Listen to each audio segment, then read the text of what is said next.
Vous avez voulu me faire du mal, mais Dieu l'a changé en bien. Genèse 50, verset 20. Avant d'arriver dans les palais d'Égypte, Joseph a dû passer par la case prison. Seul, abandonné de tous, il est resté fidèlement attaché à Dieu. Le rêve qui était sur son cœur l'avait scellé à tout jamais à son berger. Et chaque jour, il devait avoir les yeux fixés sur lui.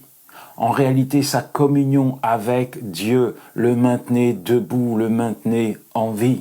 Et il est resté fidèle à Dieu, convaincu que l'homme n'était pas l'appui de sa destinée, mais Dieu et Dieu seul. C'est donc sur les genoux qu'il a appris ses leçons divines. Oui, Dieu l'a formé, l'a travaillé, l'a façonné afin de le préparer pour devenir l'un des hommes les plus puissants d'Égypte. Mon ami, alors que tu es en train de marcher sur ce chemin qui te conduit à ton rêve, je veux te dire une chose, tu vas tomber, tu vas trébucher. C'est pas un souhait, mais c'est comme ça, la vie est faite ainsi. C'est pourquoi tu dois mettre toute ton attention, ton focus sur Dieu et sur Dieu seul, parce que c'est lui qui va te conduire vers ta destinée. Et même si parfois tu as l'impression d'être plaqué au sol, paralysé, ne plus avoir la force de bouger, n'oublie jamais que Dieu tournera les choses en ta faveur, il changera le mal en bien pour toi. Ah là là, si j'avais regardé à tous les obstacles qui se sont dressés sur ma route, à toutes les portes qui se sont fermées, à toutes les critiques, à toutes les flèches qu'on m'a envoyées, je pense que je ne serais pas là aujourd'hui. Trop dur, non, je n'y arriverai jamais. Mais tu sais quoi, mon ami? Il y a une chose que l'épreuve n'a pas pu déloger de mon cœur, c'est celle-ci. Dieu est fidèle. En fait, la fidélité de Dieu, je l'ai expérimentée dans les vallées les plus sombres de ma vie.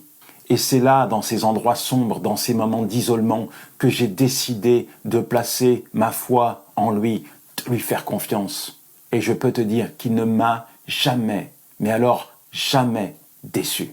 Mon ami, quel que soit ce que tu subis actuellement, continue d'avancer. Le plan de Dieu n'échouera pas, il va s'accomplir dans ta vie. Le monde, la terre entière peut se dresser contre toi, mais il n'y a rien, entends-le, il n'y a rien qui ne pourra faire échouer le plan de Dieu te concernant.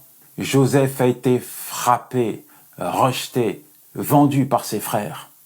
Et ils ont dit à leur père, ton fils, il est mort, plus jamais tu ne vas revoir son visage. Mais ce qu'ils ignoraient à cet instant, c'est qu'en l'envoyant en Égypte comme esclave, ils l'envoyaient tout droit dans l'accomplissement du rêve de Dieu. Alors mon ami, même si tu as l'impression d'être seul à la poursuite de ton rêve et de passer au pressoir de l'épreuve, sache que Dieu est avec toi. Il t'aime et il déplacerait les montagnes pour te faire entrer dans ta destinée. Prends courage, fortifie-toi, médite sa parole, parce qu'avec lui à tes côtés, tu vas y arriver. Et garde au plus profond de ton cœur cette vérité. Toute chose concourt au bien de ceux qui aiment Dieu. Romains 8, verset 28.